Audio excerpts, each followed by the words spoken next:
Well, good morning. Today is Monday, January 8th.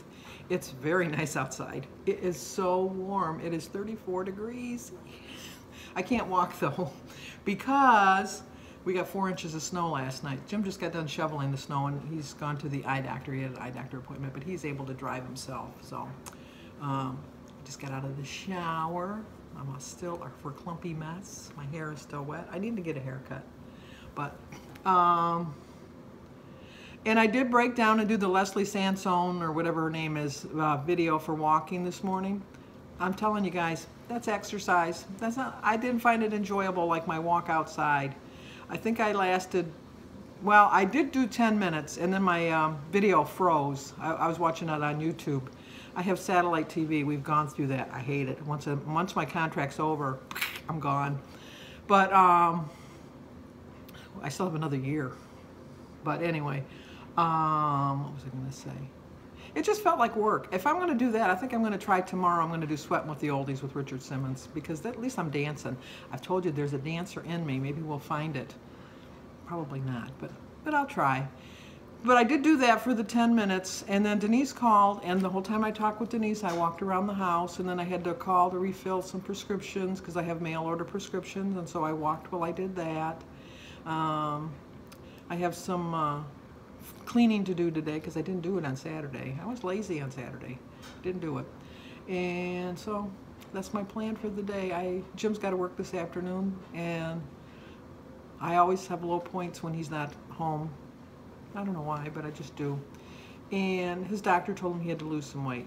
And he went, I laugh at you. But he does need to lose some weight. So I'm hoping that I'll be an inspiration. Jim doesn't eat fruits or vegetables, eats a lot of bread, lunch meats. It's funny because, shh, don't tell him this. It's a secret. We were at my son-in-law, who was just diagnosed with high blood pressure's house. And so I said, you ought to try some of those low sodium lunch meats. And Jim says, why would you want that? Those taste awful. Ugh, I would never get those. I've been buying them for almost a year. And he doesn't know it. So when he says, well, I'm going to go get some lunch meat, I go, I'll go get it. I'll go get it. That's not a big deal. I got to go to the store anyhow. Because he'd buy the higher sodium. And then he might notice the difference now, and I don't want him to notice the difference. So anyway, I'm trying to think of some things I can talk about, because you know I am long-winded. No, not me. But there was a thing in our church. We have a nurse that gives us, and it's called Creating Healthy Habits Corner in our church paper. And she gave us 10 things that we can do to lower stress. Everybody knows that stress leads to overeating. Not everybody, but most people, stress leads to overeating. I am a stress eater. I know that. I've identified that about myself. And so I know that if I let stress overtake me, it's going to make me want to eat. And like I told you the other day, I was so proud of myself because it was such a stressful day, and I overcame it and didn't eat. Although yesterday I did have that piece of frozen cake. But you know what? Christy and I went to Cordoba's, and I tracked what I ate. I had a chicken quesadilla, and I had black beans and salsa, and I had the light sour cream. I did have the guacamole. I forget, I think I had the whole wheat tortilla because I think that was lower in points. I had the 3-point tortilla soup, and I had iced tea. So, and then I had that twice. I had it for lunch, and then I had it again for dinner. I ate half at lunch and then half at dinner. And the cake was just a reward. It wasn't a cheat. It was a treat, and I enjoyed every bit of it. I ate it frozen. I should have probably thawed it, but I ate it frozen, and it was good. And I was in my happy place. I know food shouldn't make you have a happy place, but who am I kidding? Food is a happy place.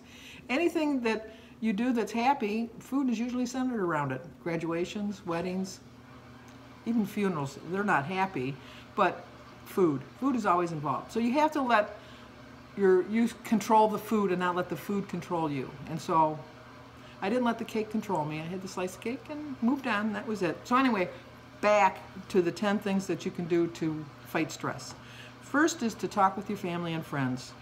Share your feelings, your hopes, your dreams, and joys, and ask them to share them. Just, get into communication. Sometimes you'll just see that everybody has the same problems that you have, And not that you want to share your problems, but you know, everybody is alike in this world.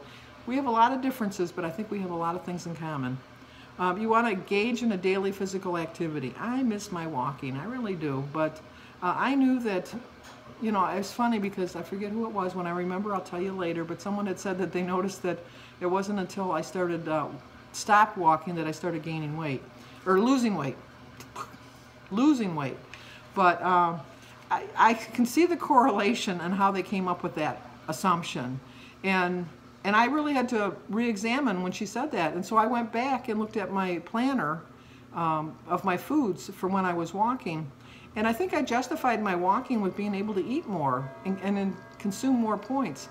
Even though I was right at my my points each day, a couple days a little bit over, I do find that if I'm less than what they say I'm supposed to have, then I do lose weight. And so I've realized that about myself, that even though I think I get 25 smart points, really for me to lose weight, I have to hit between the 15 and 20 range, which is still fine because you can go 10 under and 5 above. And so that's my plan for this week. I'm going to try to be a little bit under. I know people say, oh, when you're old, you can't lose weight. You know what? That's just really a myth. You can still lose weight. Granted, it's not going to come off as fast as it did when you were 20, but I think I'm proof. I'm 67. Right? Yep, 67. I had to think for a minute. I'm 67, and you know, I would rather be a turtle in this race because, you know, like in the tortoise and the hare, the tortoise did win. So there's no point of trying to hurry up and lose your weight. Where are you going? What are you going to do? I mean, do you plan on losing all your weight and then dying? No, you want to lose all your weight and enjoy your life. So you might as well lose your weight, figure out where you went wrong all those past years, and then move on. And it's taken me a long time to lose this weight. It took me a year to lose the 59 pounds. But you know what? I wouldn't trade it for the world, because if I wouldn't have even went on this journey as slow as it was, I wouldn't have lost the 59 pounds. If I would have said, you know, it's going to take me 2 or 3 years to lose all my weight, to get down to lose, because I really would love, I would love to lose 150 pounds. Let's be honest. I'd love to get back to my wedding weight, which was 154. But I don't know that that's realistic, and I don't know that that's possible. But it's a little goal. But if I would have started this and said, I'm going to lose 150 pounds in a year, and then I didn't lose it, I would have gave up. And I'm not going to give up. So I'm in no hurry. I'm in really no hurry. As long as I have a steady loss, that's all I'm going to worry about. And just because you're old doesn't mean you can't lose weight. It's just going to take you a little bit longer. And like I said, where are you going? You're going on this journey. Everybody knows that you don't like the vacation to be over. And not that this is a vacation, but you know, you want to enjoy yourself. Don't deprive yourself along the way. Enjoy the things that you want to do. Enjoy the things you want to eat. And just realize it's going to take you a couple years. And I've said it before, just a couple minutes ago. Where are you going? You're going to do it. You're going to do it. Which means embrace the things you cannot change. I cannot change the fact that I'm getting older every day of the week. But I can change the fact that I'm fat. I can change the fact that I'm not going to be obese the rest of my life. I remember my sister-in-law one time when she went to the doctors and she went to look at her chart, and she was mortified because it didn't say she was obese. It said she was grossly obese. And so we tease her to this day. She's thinner now. She lost her weight. But we tease her to this day and go, oh my gosh, you're grossly obese. well, she doesn't get mad, but she gets, like in my family, we just understand how that is. While you may not be able to do some of the things we once enjoyed, we are never too old to learn a new skill or work towards a new goal or love and help others along the way. I'm going to try to learn how to do Instagram. I'm on Instagram, Sandy Manning Carico, but I don't post too much because I haven't figured it out. But I'm going to figure it out. Remember to laugh. Laugh all you want. I know you guys say that you laugh with me. Even if you laugh at me, I don't really care. I can't hear you. But I laugh along with the rest of you. And when I make a mistake or something, I'm the first one to laugh. So if I make a mistake, please don't think you're going to offend me, because I told you, I'm very sure of myself. And if you hit the dislike button, I don't really care. I mean, I've got somebody that as soon as I post a video, I have the unlike button. It's almost immediately, someone hits the unlike. I don't really care. You don't hurt my feelings. I'm still getting credit. So I don't care. Give up bad habits. Too much alcohol, cigarettes, or caffeine can increase your blood pressure. I stopped drinking the Pepsi, which was loaded with caffeine, and I do notice a difference in my blood pressure. I think I have an appointment, I think in March, for my yearly physical. And I'm hoping to be taking off some of my medications because I've really brought my stuff down, my numbers down. Slow down.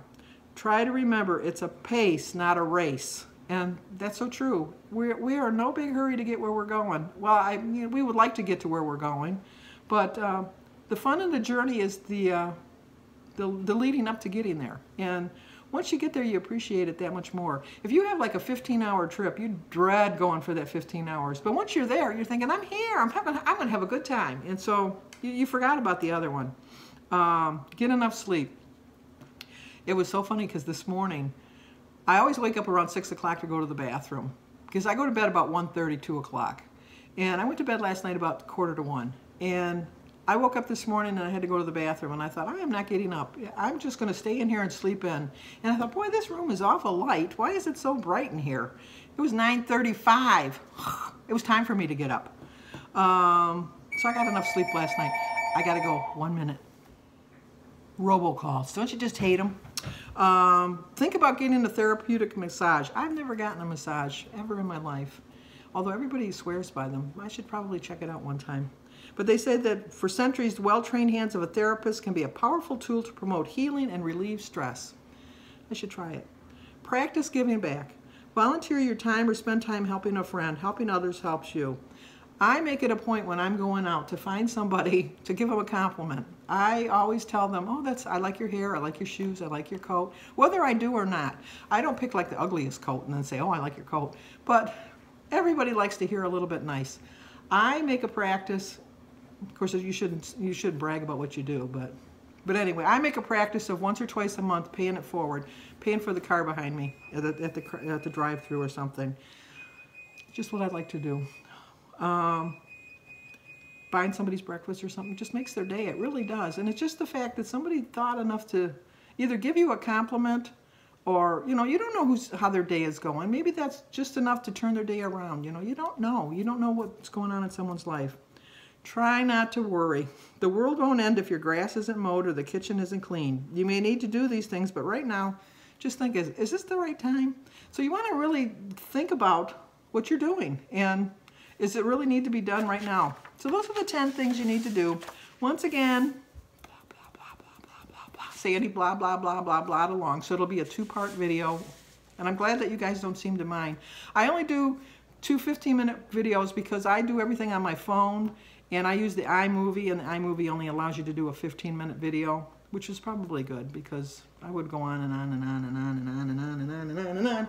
So I will see you guys at breakfast, and then I'll end my video, and then I'll pick up my day up from there. So see, because it's almost breakfast time. Almost. Not quite, but almost. Okay, let's eat our breakfast. Started my day with a prayer. I drank 50 ounces of water. I've walked 5,020 steps. My quote is, just stop it. Seriously, whatever it is, just stop it. Stop doing it long enough to get a glimpse of what change would really look like. So 25 smart points. I have my eggs, my berry, my grapefruit tea, water, banana. It's a 0-point breakfast, so I have 25 points left. I feel like 2 eggs today. It's a 2-egg kind of day. Okay, in the comments on the comment section below, I'm going to try to put the information for the online members to get a copy of the booklet that we get each week. I'm going to try to copy and paste it. If it's not there, I couldn't figure it out. So stay tuned for part 2. See you in a bit.